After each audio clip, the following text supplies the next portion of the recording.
My YouTube channel सच्ची दास्ता आप सबका प्यार भरे दिल से स्वागत। मैं दोस्तों आप सबके सामने न्यू स्टोरी सिर्फ और सिर्फ तुम मेरे ना मत बोलना। शिब्बू जल्दी से नीचे आ जाओ, नाश्ता तैयार है। आ गई भाभी कहते हुए एक लगभग 24 साल की एक खूबसूरत सी लड़की जल्दी जल्दी सीढ़ियाँ उतर कर नीचे डाइनिंग टेबल के पास आई। उस पतली सी लड़की ने घुटने से नीचे तक की एक पिंक फ्लावर प्रिंट फ्रॉक पहनी हुई थी। उसके ऊपर ट्रांसफर वाइट श्रग पहना हुआ था। कमर तक लंबे बालों की पोनी टेल और चेहरे पर हल्के से मेकअप से वह बहुत ही खूबसूरत लग रही थी। उसके देखते ही सुमन ने कहा, वाह मेरी गुड़िया तो बहुत प्यारी लग रही है, लगेगी क्यों नहीं। आखिर ड्रेस मेरी पसंद की जो है, पीछे से आते हुए नकुल ने कहा।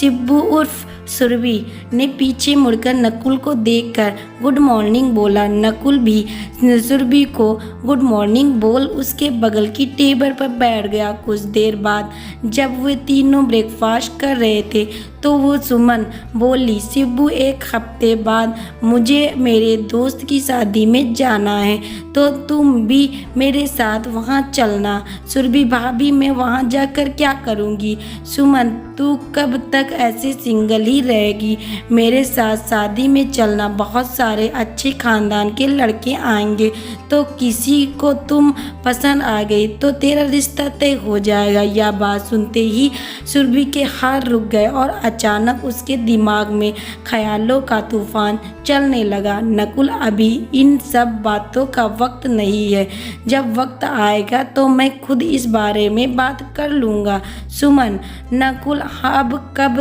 तक अपने बीते कल से जीते रहेंगे, कभी न कभी हमें उस बीते कल से निकलना होगा ना।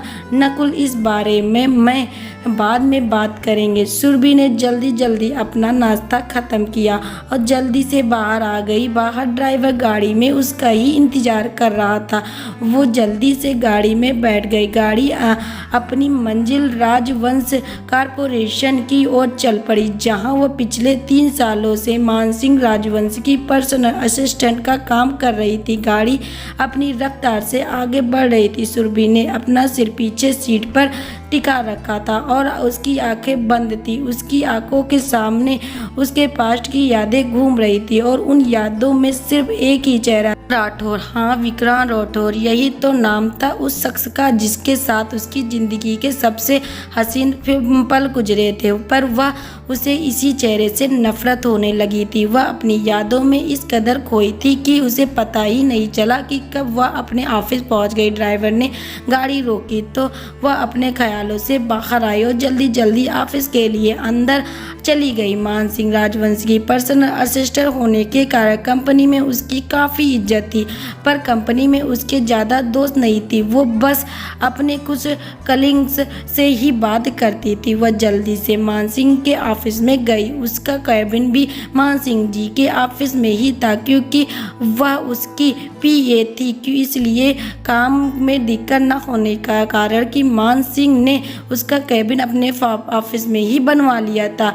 उसके डोर नॉक किया, अंदर से आवाज आई, कम इन। ऑफिस में लगभग 60 साल का एक आदमी बैठा हुआ था जिसकी आंखों में मोटे फ्रेम का चश्मा था। उसने मुस्कुराते हुए सुरभि को देखा और बोला, आओ सुरभि बेटा, मुझे तुमसे कुछ ज़रूरी बात करनी है। सुरभि ने भी उन्हें गुड मॉर्निंग विश किया और उनके सामने वाली चेयर पर बैठ गई। मानसिंह बेटा, कल मेरा इस ऑफिस में एक बॉस की तरह आखिरी दिन होगा। सुरभि, पर क्यों सर?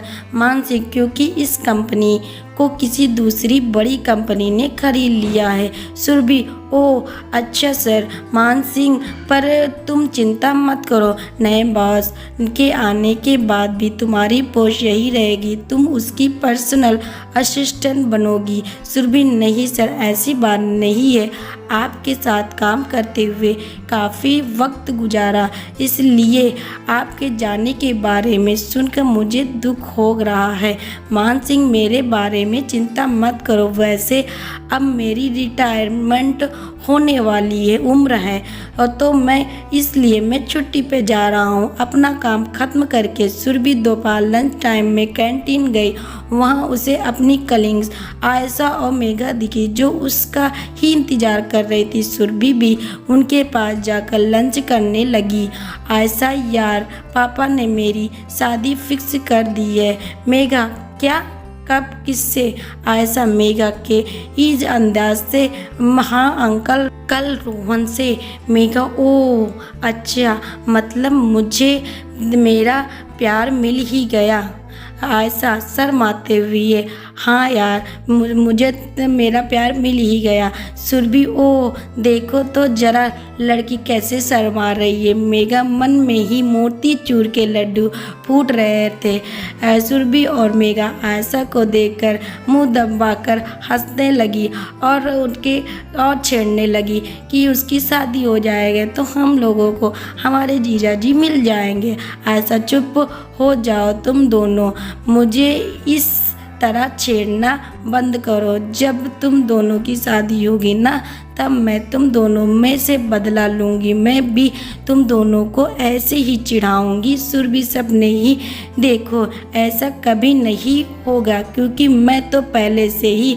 आगे की स्टोरी दोस्तों जानने के लिए ज़रूर कमेंट में बताना, और बताना मत भूलना कि मेरी स्टोरी आप सबको कैसी लगी।